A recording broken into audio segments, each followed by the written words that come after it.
Live from the Plutopia verse, this is the Plutopia News Network Happy Hour. Our guest tonight is Toby Johnson, and the unusual suspects are here. That's Susie Sheeler right there smiling at you. I'm Scoop Sweeney, and over there in South Austin, that's John Lebkowski. Welcome, everyone. Hello. Hey, hello. Thanks for Toby, having I'm me so back glad again. I'm glad to have you back, Toby. I guess I should do an intro just to say that you have been in your life, you've been, let's see, you've been a Catholic monk at one time, and you have been an activist, a psychotherapist, a spiritual writer. he But was that really barely scratches the surface. I was looking at your bio today, and oh my Lord, you've done a lot. Oh, I have had a wonderful life. I've really a wonderful life. I lived in San Francisco during the 1970s and attended a Wow. school called the California Institute of Integral Studies and got a degree in comparative religion. And then, with a degree in comparative religion, you really can't do much. The school was developing a department of psychology and counseling. And I shifted over into that and got a degree in a PhD in counseling psychology. And the school was really into this in the 70s, in San Francisco. So the school was really into Eastern religions and New Age thinking. So the psychology stuff was all sort of Jungian oriented. We'll come back to what I mean by that. But then I had a job working in a community mental health clinic at the Jewish hospital, Mount Zion Hospital, in downtown San Francisco. And so was really working in the medical model. Big city hospital, psychiatric. I was in the psychiatric emergency unit that handled people that were found at the Golden Gate Bridge looking over the edge too long, or picked up for being crazed on drugs. So I got an interesting experience of both the real world medicine and then this kind of new age psychology, psychotherapy, mysticism. And Jung Did is a you big have part of anything that. to do, or did you ever visit the San Francisco Zen Center? I have visited the Zen Center. That's a whole story about, I was in Catholic religious life for a period of Yeah. around 7 years. You mentioned that. And that sort of scared me away from joining anything again. Yeah. I've been very interested in the variety of religions, but I never let myself become a devotee of anything again. I totally understand that. I'm the same way. I've been I've hovered around Buddhism for most of my life, and I'm aware there's kind of a connection between Buddhism and Catholicism. There was a Father Thomas Keating, the late Thomas Keating, Mhm. who had developed. Actually, his organization was called Contemplative Outreach, and he was an advocate for contemplative prayer, which uh, I gather from. I mean, I've had some interactions with those people, and it seems to be a very effective approach, and it sort of combines a Buddhist approach with a Catholic Christian Yeah. approach, a kind of synthesis of those two I religions. think, there's behind all religions, there is a sort of Buddhist perspective, or Buddhism attempts to rise above all the religions and kind of come up with. I mean, it's cosmology and all that is Indian because that's when it was, when and where it was developed. But there's a kind Uh, of a generalized Buddhism that is the right answer, Well, and that sort of what's helps true is explain what all true. the religions are. Yeah, what's real is real, what's true is true. And each religion is just a way of looking from one perspective or another at that truth, I guess. Which Jung also was trying to do, by the way, speaking of our Well, subject. yes, let's Sorry.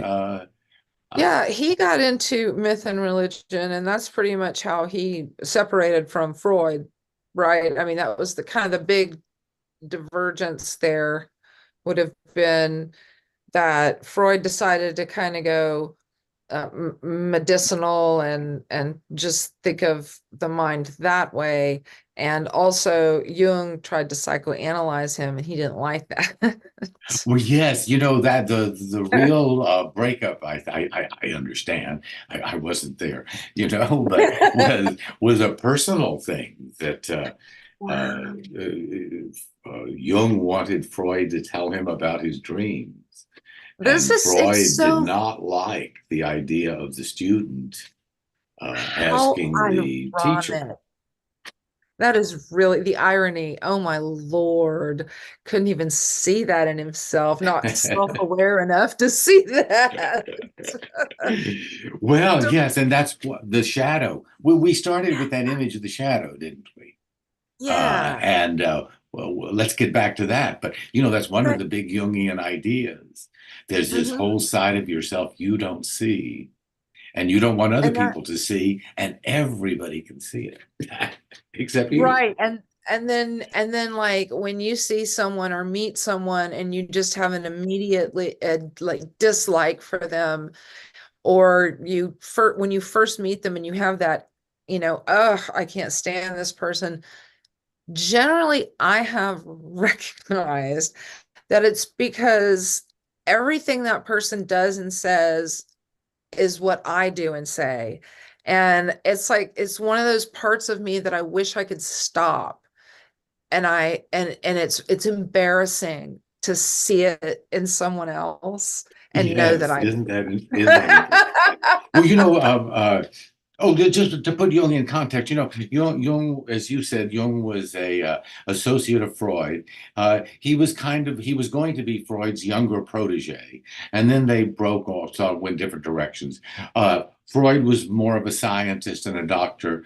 Jung was more of a religious man and a mystic. Um, uh, Jung got interested in religion and mythology, and because he was interested in dreams.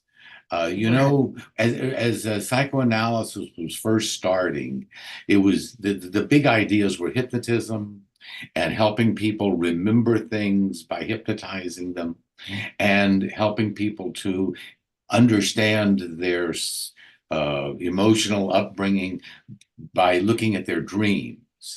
So you've got these two big ideas, and both of those have got a kind of a religious, mystical trance quality to them.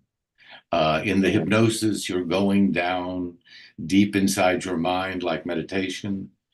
Um, uh, and the religion has got all of these images, and people dream of those images. Of course, you know, it's a cause and effect thing. People dream religious images because they are raised in these religions. One of Jung's big ideas is that the mind is sorted in what are called archetypes. You can understand this in a kind of a mystical, Gnostic way of angels or something like in your mind, or much more realistically, given the way, you know, we understand how computers are organized, the archetypes are like our computer folders.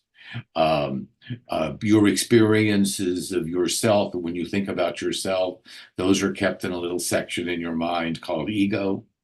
Um, there's another section which is mother, and you keep your memories of your mother. And if you were raised Catholic, well, then you've got the Blessed Virgin Mary over there, and stories about beneficent mothers, you know. So the mind is sorted out, sorts its experiences and memories.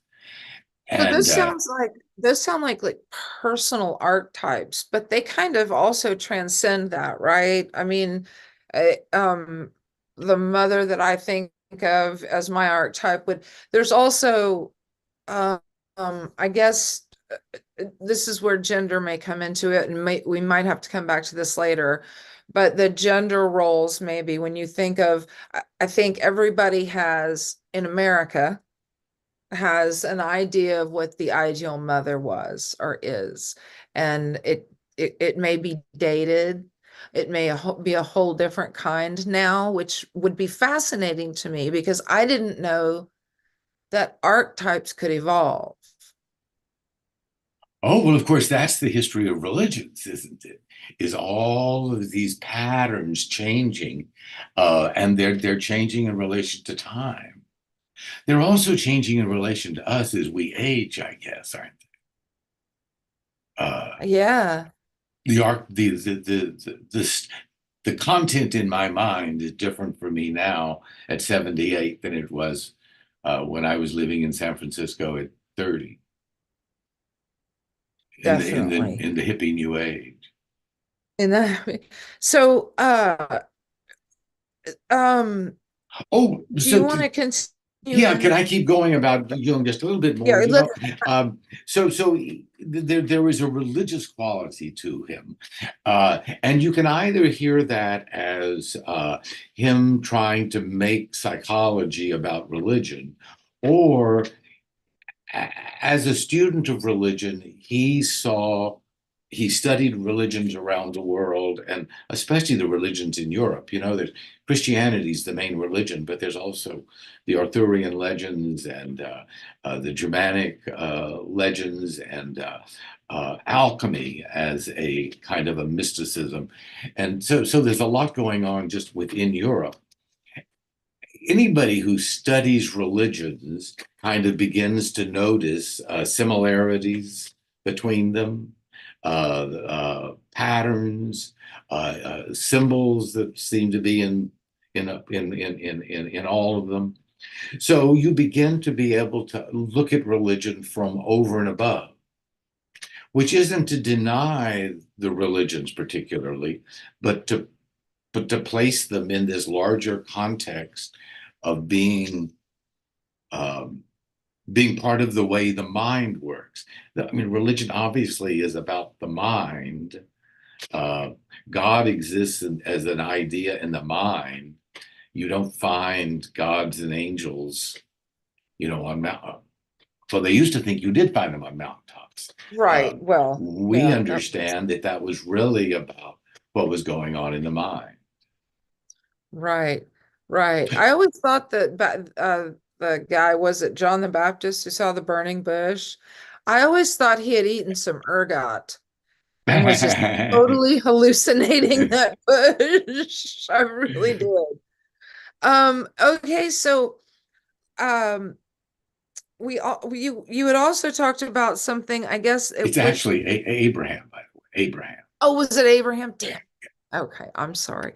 But okay, no, I was gonna say that the larger expanded view of my personal archetype belongs to something that was Jung's, as you called it, his biggest, I want to say biggest idea. And that's something I've been aware of for quite some time in my life. And that's kind of what I've always considered as God for me, is the collective unconscious. I think that it's neither good nor bad. I think it is what it is. And that's where those archetypes come in. Mm-hmm. Okay. Well, yes.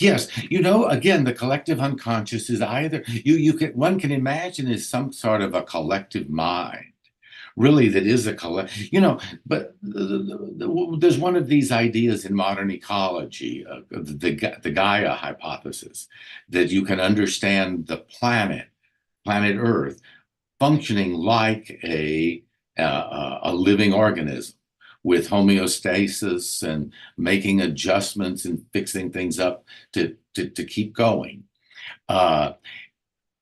That's both a mystical idea and simply an observation of how things are. And I think with the collective unconscious, it's either a It's both, actually. It's kind of the fact that there is a planetary mind somehow that all human beings connect into in some way. But also it's just the reality that here we are. We all need to eat. We all uh, defecate and have sex and all of these things. We all have mothers, so there are these common things in our lives. And when you get to what's collective, the collective is what all of us share simply because we're human and alive. And a lot of Uh, those are not just archetypes, but symbols. yes, and they're transmitted through symbols and things that don't have words attached to them. One of the later ideas, Jung kind of precedes brain research. He doesn't know about, I mean, I guess he knew that there were two hemispheres, but he wouldn't have had these concepts about the right hemisphere controlling the left side of the body and having, what is it, math over here and language over here, Right, right. those things. But clearly there are a whole set of things in the unconscious, which the unconscious doesn't use words. If the unconscious wants to talk to the conscious mind, it makes you cut yourself in the finger, and then you have to think, well, what was I trying to do? Why did I just slice myself with a knife? Oh, Or yes. you're drawing something on the paper, and all of a sudden you realize, oh, look what I'm drawing. And it's like you didn't really mean to draw that, but you suddenly see what you were doing. There's that kind of idea of the unconscious speaking. Which makes me kind of think about, I think this also feeds into the synchronicity, which would be, for me, they're both very similar. Yes, When you bite yourself on the tongue and you keep biting it, perhaps you should look at what you're saying to people. Are you talking too much? Sometimes you slam your hand in the door and you keep hitting it and stuff, and you think, what am I doing, or what do I need to be doing? And that's sort of I think that's what this is as well. That's what this is as well. Yes. Oh, yes. And then you mentioned synchronicity. You know what? Well, one of the neat ideas in Jung, and this has a religious quality, but I think the way to understand Jung is not that he's trying to make things religious. He's trying to explain where the religious things come from. The religious things are manifestations of these, what I'm calling the filing systems in the mind, or this deeper sense of what we really are as parts of a larger planetary being, something like that. But one of his big ideas is the shadow.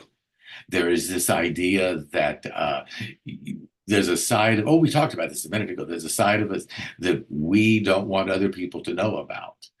And we hate it when we see it in other people. Here's the shadow nose. So I wonder, and maybe this is early bring this up, but I wonder about right now where we are as a country, if we have a shadow, and is it something that we can or cannot merge with our, like a collective shadow? Is that it? Yeah. Well, yeah. So we the genocide of the American Indians and slavery are at least two major things that, I mean, in a way, there's nothing we can do about it. And being guilty now doesn't accomplish anything. There might be some sort of way of making reparations. That's a very scary word, but we sort of, at the very least, acknowledge it, right? I mean, I think that would be the first thing to do. And so many of us, so many right now are trying to erase that history entirely so that none of us, our kids learn it. Florida doesn't want to teach anything about slavery, except for they got to learn skills. I think that we are at a tipping point right now where we have to face this, or it may already be too late. I don't know. But how would you how how would you describe trying to help the psyche of a country like what's happening to us right now? Do I have any hope of help? Uh, well, the psychoanalytic, Jungian, Freudian kind of early ideas about psychology were that problems happen, mental illnesses happen because people repress experiences, they don't remember things, they don't want to know what's going on, but their unconscious forces them or upsets them. One of the ideas of the shadow is that when you see the shadow, what's in your shadow, when you see it in somebody else, you just said this, makes you upset. And Jung's idea was, oh, well, look at the things that get you upset. And then you can see what your unconscious is doing to you. And that's a way of understanding your unconscious. And isn't And that is what we that need as a culture? It's bringing knowledge, waking, and the irony is it's waking up. Waking Yep, up is exactly what Buddha means, the one who woke up. And in Florida, Florida is where woke goes to die. Um, that is they've that. misunderstood. We want to be woke, don't we? Yeah, You want to they go, awaken out of the collective dream into realizing who you are yourself, what you can do in the world to make the world a better place. Waking up. it's it's a yeah, I don't understand it's just another way to call us snowflakes, right? That's all it is. But we don't consider woke bad. So whatever, I think. What are you Well, gonna it's say, not bad John? to be a snowflake either. I like No, snowflakes. I like, but I just had this thing on Facebook today, or not Facebook, Instagram, and it said, in 4 words, give your best advice. And I believe I said, you are not unique. Oh, I just, I don't think that we are. We're all so connected. Even this oh, hate that we yeah. see on the other side, that's our shadow. That's what we don't like, is that we know we're capable of it. I feel like, we know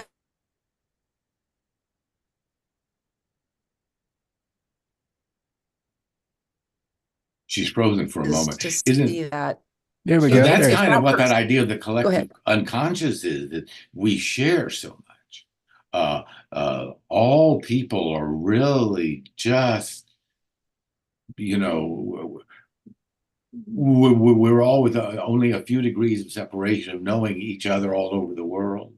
We're very similar. Most of our lives are just like each other. There are things that are terribly different. We get upset about the things that are different, but that's because we're focusing on the wrong part. The thing to focus on is what's similar and what we need for the future. Turns out doing something about the climate is something we all need. Uh, um, Maybe ultimately, Susie, you asked, what do we do about what's happening in the country? It really is realizing we have a common enemy in the collapse of the ecological system, and we want to all get together and do something to reduce the heat and um, Sorry. I'm get the rivers sorry. flowing again. Well, there you come back on The getting the rivers flowing. perfect timing. Sorry about that. I don't know what's going on here. Okay, so It's the also, shadow. I mean, That's it. The speaking shadow of got you. the shadow guy, only the shadow knows. So the I'm guessing that the idea of self-awareness is part of this. I don't of enlightenment, which I consider self-awareness. Mhm. Not just, oh yes, I know I'm here, but understanding the shadow and understanding seeing someone else. That doesn't mean that I can take the four functions and then finally get to the fifth transcendent one. I don't think I'm that person. I have to be, I would think, very forgiving. Can you go through the functions that Oh, the Carl Jung, functions, yes. You know, some yes. of the ideas in Jung have just filtered right into the sort of common way people think about how the mind works. And the functions are something that are very specific to Jung, and it's a specific theory about that the way the mind focuses. But it's also it should there was a test, one of these self-tests called the Myers-Briggs scale, and this Yep. is very popular and ends up in the grocery store newspapers, you know, where you have the little surveys to take and rate yourself. So these ideas about the four functions end up a lot in there. So it's self-help kind of figure out how your brain works. Um, Ah, so the Jung's idea, the theory is, or the observation is that the mind has four basic functions: thinking, feeling, sensing, and intuiting. Sensing and intuiting are about how you gather information.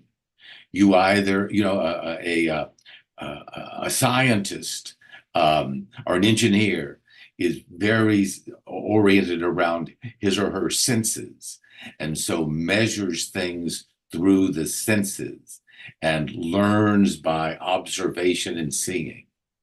got it. An artist is more intuitive and kind of just looks at something and gets a feeling for it and knows what's going on. We have this idea of women's intuition. These used to be thought to be very sex linked. That's not exactly so anymore. But so intuition is this experience. There's some things you just know. You know, uh, some of us, you know, are able to take something apart and put it back together again. We don't have to look up the directions. We just know how to do it. We Right. understand how things work. That's intuition. So sensing and intuition. Thinking and feeling have to do with how you value and judge and work with these things that you learn. Uh, to use the male female, the idea is that men tend to be thinkers, the sensors and thinkers. So the carpenter might measure things out, then in his mind, think about it and figure it out. And the person who is more feeling dominated isn't thinking about why this should be this long. They just have a feeling. Now they may need to measure to make it that long, but there's a feeling coming out of it. You don't think about what you're going to need this for in the future. It's, well, how I feel about what I'm making right now. So feeling and intuiting both are sort of things that seem to come out of the unconscious. They're less measurable, and whereas sensing and thinking tend to be more measurable, specific, scientific sounding. Well, the theory says we all are doing all four of these all the time. One of them Wow. we're very good at, and the one opposite the one we're good at, we are unconscious of. So Okay, if gotta you are explain this.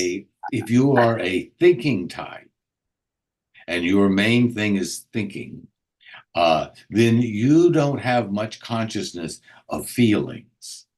You have feelings, but you experience them as compulsions, drives that you don't quite understand. You get angry about something, or you become lustful for something. You want something and feel you just got to have it, but you're not quite sure why. It's a feeling, and you're not conscious of feelings because you were a thinker. Got it. Uh, Okay. this isn't completely true of everybody, and it isn't true all the time. But it is an interesting way to sort of look at how your mind works. Mhm. Because there is some truth to it. I mean, all these people who are filling these things out in the supermarket, they're discovering that this really is showing them something. Uh, some of us tend to be very mechanically oriented. Some of us want to paint, and we can't get the words. But if we can do a drawing, then we can express what we want to put out. So there are these four functions that describe one of Jung's ideas is that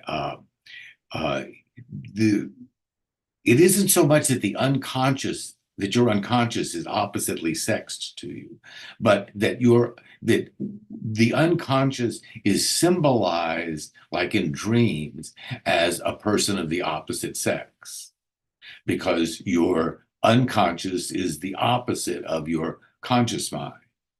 And especially in the heterosexual, male, patriarchal, dominant world of the early 1900s, when all this was being thought about, the male-female roles were very specific, and you could see how these functions were very oriented around male and female roles. So the Jungian ideal was, well, so men have a female unconscious. Their unconscious is to them symbolized by a woman or women. And what causes you to fall in love or become infatuated with a person of the opposite sex is that their conscious behavior reminds you of your unconscious feminine side. And sexual attraction is based on the unconscious minds clicking into each other. And there is, So, that sort of makes sense in the sense that falling in love is something that happens kind of compulsively. You connect with people, and sometimes you see, later on you realize, oh, this looks like my mother, or go things way back in deep in yeah. your unconscious influence who you fall in love with 30 years later. So did he have anything to say about homosexual relationships, or was that not something that was really thought of back then at all? Well, both Jung and Freud sort of agree that homosexuality is an unfortunate thing in the real world, because, but they both question, but what would be wrong with it?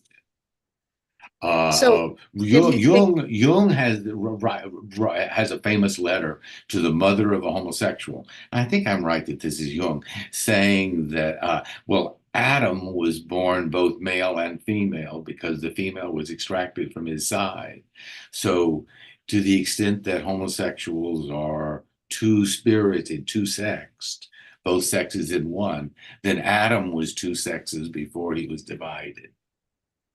so That's not exactly homosexuality, but is it possible that this particular person was intersex and they just didn't know how to describe that person? Or I mean, Well, of course, now today we have so much more sensitivity to these issues, and Right. So I'm we, just we wondering, have they didn't. concepts of gender that I think he wouldn't have even known about, Right, or he right. would have looked at in a different way. Well, and Um, then the two Well, spirits. he was probably culturally constrained, right? I mean, just by the time that he was in and the culture of that time and the fact that there yes, he was really Swiss was not Lutheran, this. Swiss Lutheran in the early 1900s. Yeah. So that, Yeah. you know, he he would have, I mean, it's really interesting when you think about people who were the leading thinkers of the time, you know, decades ago or even centuries ago. There's so much that they didn't know that we know, just the average man on the street knows today. Uh, and the cultural influence of their times are so different. And it's almost sometimes I have a hard time imagining it. It just seems that just imagining how different life must have been at that time. And we're talking about Jung and how he had this sort of very interesting outside the box perception of things, and that uh, he was going down a path that was very striking for its time and ahead of its time. But at the same time, we do have to remember that he had these constraints, and that there were things that he didn't understand or take for granted that we may understand and take for granted now. Some of us, anyway. Yeah, yeah, Oh, that's right. certainly attitudes around race and anti-Semitism. When you go back 50 years, and the the whole cultural environment is just so totally different, and to not be racist would just be weird. Well, Yeah. Jung had some interesting views on good and evil. Uh, I believe he said that you couldn't be a truly good person unless you could understand your capacity for evil. And how do you see that? Is that the case? Well, that's sort of this idea that you have to, in order to be fully functioning adult human being, you need to bring into consciousness this stuff that is in the unconscious. So anger and viciousness and meanness, those are things that, for me, I would push those into my unconscious, because I don't want to be like that, and I don't want other people to see those in me. So those things might pop out from me. And I don't know that I'm doing it because they're unconscious. So what I think what Jung is saying is that we have to recognize that all this is in ourselves. I could get suddenly furious and angry and want to kill somebody, And but if I the if can, but then I can get control of it because I understand it's there and could be part of me. because you're not a psychopath, but under the right conditions, and see, it could have been Eileen Wuornos or Hitler. I mean, it just really that if you see the worst thing in a person, the most disgusting, vile thing, the fact is that we're all capable of that. Very. It's just how we keep, and if we can keep them integrated and at least confront them and know that we are capable of doing those things. And that I think that's very important. And another way to understand, which is very important when you're talking about somebody who's insane, like, Mussolini or somebody, right? If you understand that psychology, then maybe you can understand what motivates him. Part of Jung's idea Scoop was making reference to it in the idea of God. One of his books is called Answer to Job. And it is a question about, what kind of God would do these terrible things to Job, and what is that story about? Job is the story in the Bible about this poor man that God and the devil are having a wager about. It's like Trading Places. Oh, okay. Yes, yeah.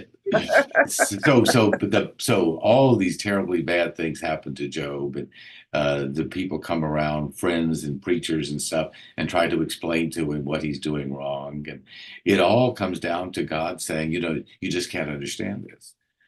I do both good and evil. Both good, and that's the Jungian idea. Both good and evil are part of God. And one of the problems that religion, and I guess he's talking about Christianity in the West, in the 20th century. One of the problems is that Christianity has portrayed God as only good. And so we can't explain why God would do something like the Black Plague.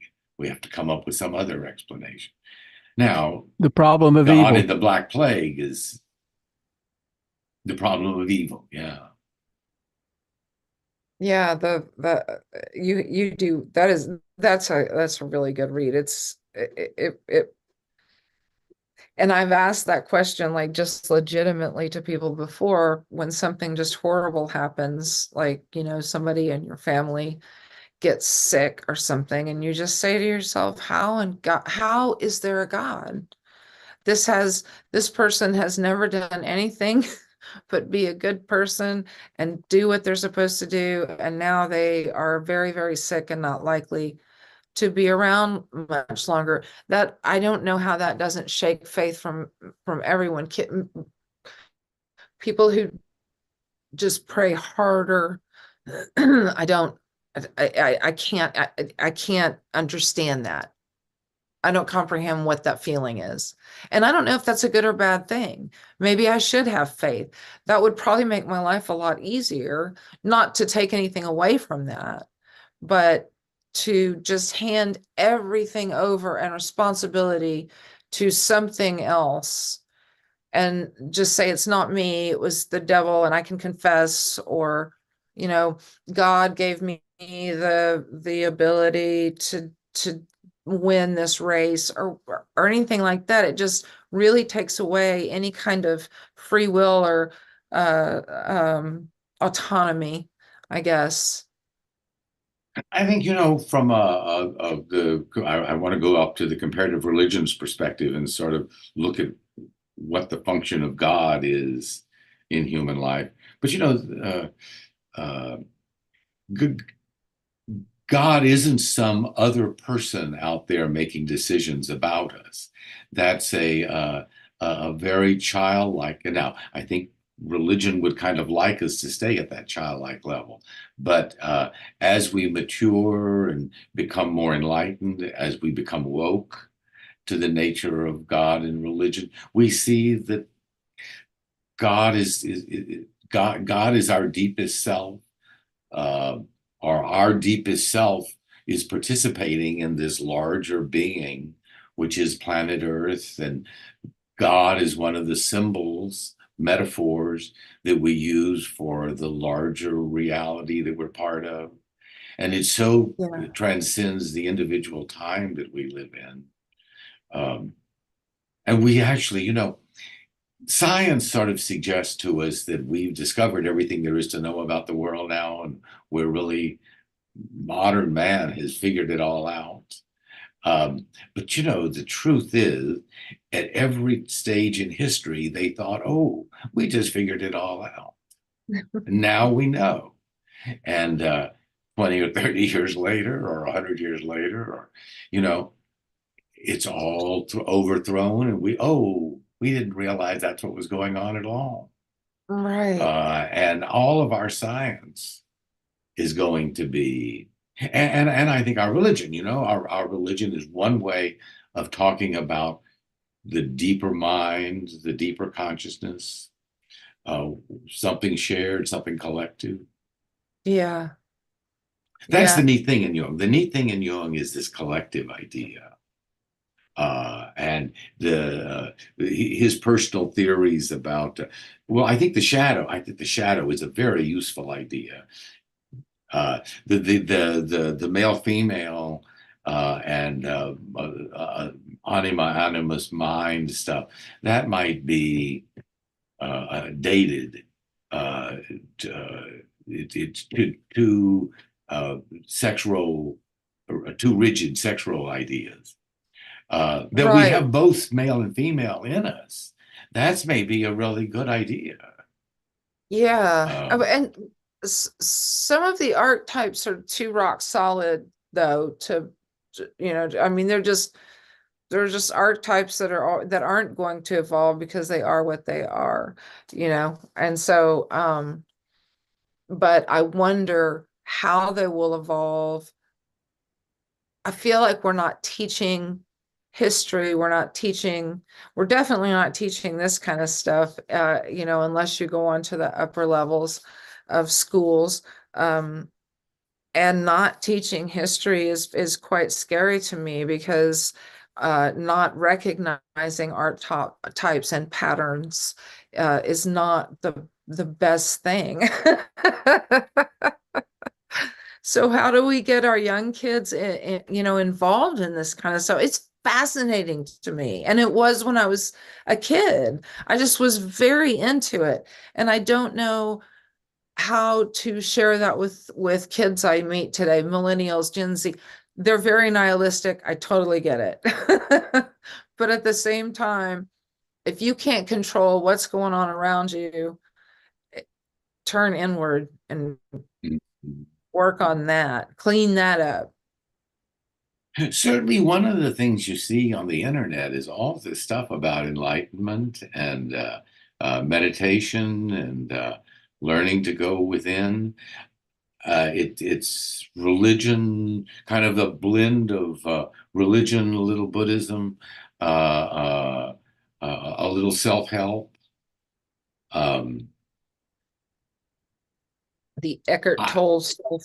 yeah, and Yeah. that really is a spirituality. You know, Yeah. in my own thought, I've come to understand this word spirituality, as a sort of a higher stage of religion. Not to knock the religious belief exactly, but the religious beliefs make more sense if you move them Yeah. up to a spiritual level. I think there was something like, I can't remember where I saw this, but it was on some news channel. And they said that something like 75% of Americans describe themselves as spiritual. And everybody else said, oh, I'm atheist or agnostic or Christian or Jewish. But like 75% were like, I believe in spirituality, and whatever that means to them. Because then there's Mhm. that too. Like, what do you mean by that exactly? I mean, then do we qualify the spirituality at that point? Sometimes that's just a cop out, but it also was a way to say that I've got values. I really believe in goodness, and I think people should be kind to one another and love one another. But the traditional religions are not the way, aren't the language that speaks to me about that. And I don't want to be No. religious, but I'm a good person. And that's maybe, and that's an evolution in these archetypes, that we're getting beyond um, the literal belief in the mythologies to understand what they mean. Right. I think that's the issue, what with the mythologies. There is truth or falsity in these stories that are, some of them Christianity particularly is kind of presented as specifically historical, and everything is supposed to be historically accurate. But that's, being historically accurate isn't such a big thing in itself. What's important is what those stories mean. What does it Well, mean that Greek Jesus? myths. Do And you the think Greek any of the myths, Greek that's myths kind of that's purely in the mind. and will that ever pass on, do you think? I mean, like Odysseus, they pass it on, and we read them in school. And I don't know if they read it anymore. I'm wondering if those sorts of things are being phased out for newer things. And so we aren't learning the same things that we used to learn, which, were patterns. Mhm. Well, that's a very interesting question of and I've got to be an old man now. I don't know what they teach in school anymore, and I sort of think it isn't what we learned. Toby, I was looking at some quotes from Jung, and one got me right in the face here. And it says, "The world into which we enter after death will be grand and terrible, like God and like all of nature that we know. And the unconscious does not believe in death." So that's a couple of opposing views by the same guy. What do you feel about after life after death? Well, isn't that an easy question? Sure. Well, I don't know. One of the principles that I've adopted from this comparative religions model that I think is the way to understand religion is that all of these stories have some truth to them. And the truth, if there is such a thing, has to include all of the other stuff. And I'm not exactly, how do you include eternal damnation or eternal salvation in heaven and reincarnation and just dying or going into one of the original Jewish idea was you sort of go into this semi-underworld of where you're not really quite awake, but you're not personal, but you're still kind of remembering the people or something. Sheol. Can all of these It's things almost be like a true? purgatory. Yeah, it sounds like purgatory. So there's another Oh, and connection. there's purgatory. Yes, you have to pay off your debts before you get into heaven. So these are And not if really you're about afterlife. These are states of consciousness now. We right, experience, being happy. We experience being in emotional hell. We experience feeling like we're being punished for something we did, purgatory. Um, yeah, I guess there is a legitimate objective question: what does happen to consciousness, the consciousness of the individual at death? My personal thought is that perhaps as the brain is shutting down, there you lose perception of time. And so those last thoughts that you are having as a conscious being inside your brain seem to you to stretch out and never end, because there's no way to know when they ended. Somebody outside wow. looking at you saw, oh, well, that's the end of him. But you experience stretching out into eternity, which is not all time, but no time. Eternity is no time. Now we're getting into some Richard Dawkins stuff, man. And so I'd like to keep the possibility of people experiencing going to heaven, and at the same time see that the person who's there in the body, that is the body, that ends, and the memories I end. mean, Yeah. what But What could that even mean, going to heaven? I mean, is it a location, or do you It's just change state? to me, it's like, the Tao symbol. There's the black and the white, and they run into each other. They're part of each other. I think that's how all of that energy works. I think the energy, you've got energy, and when you die, energy doesn't stop. This is what I think. I think energy keeps going, it leaves the body, and this is where the weird spirituality, but it just it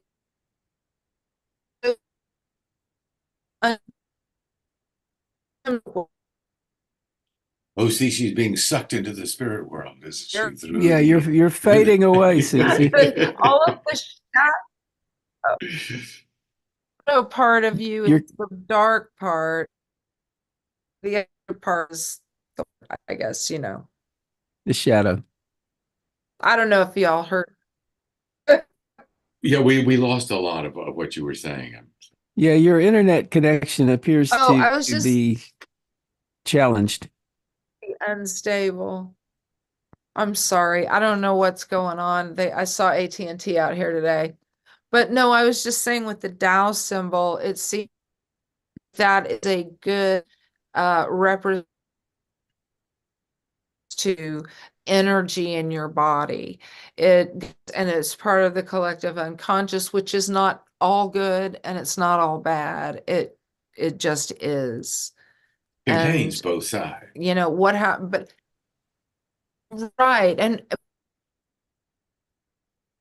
could explode, and we're nothing. There's that too. Well, in Buddhism, a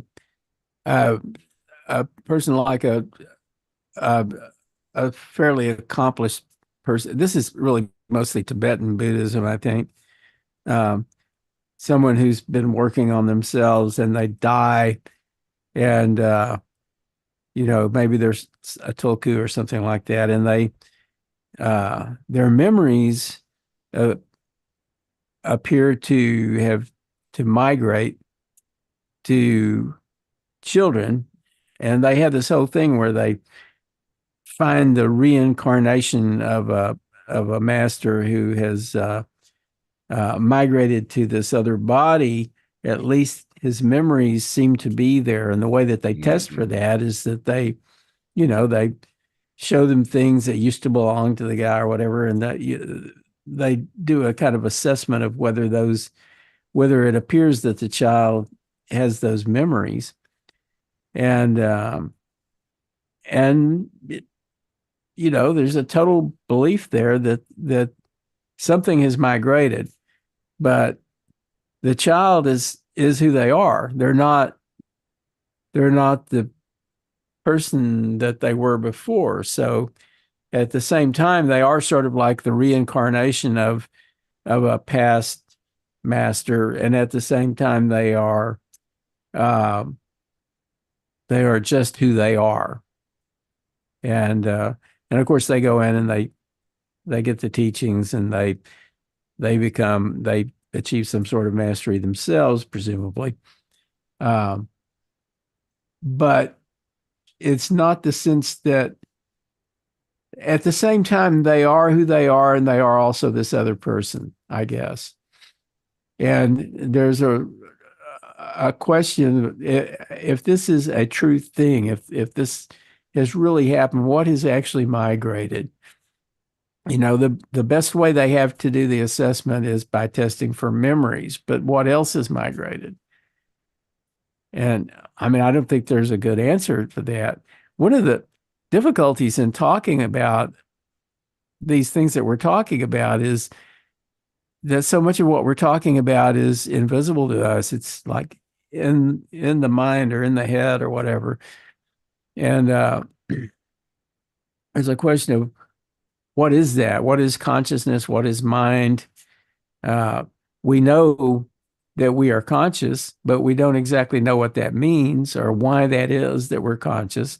We're aware, but we really don't understand why we're aware. So, It's a we're mystery. kind of running out of time, aren't we? And so We let's are almost, yeah. close on talking about Jung again to go back. This is sort of what the Jungian question is all about. How do you understand what's going on inside your own mind? And whether Carl Jung had the right answers or not, he was certainly asking the right questions. And it's not about mental health or helping people not commit suicide. It's about discovering who they are. Thank you so Wow, much. that's perfect. Yep. Perfect way to That was close. perfect. Yes, Everyone, thank that you. was great fun and good things to think about. Yes. Okay. Oh, nice. Yeah. Thank Well, you. thanks Thank so much, you. Toby. Thanks for joining us. Okay. Oh, I appreciate I really appreciate your inviting me. This is neat. I love to talk Well- about this stuff. Well, we'll do We'll, it again. Yes, we'll invite you back if that's all right. Of course. We'll invite you back when Susie's internet connection is working. Oh, I hope so. Yes. Oh, yes. It's too bad. Sorry. You I don't know were what really on a happened. roll for a moment there, and then It always happens to me. Thanks, guys. Thanks a Thank lot. you. Good Thanks. night. Good night. Bye-bye.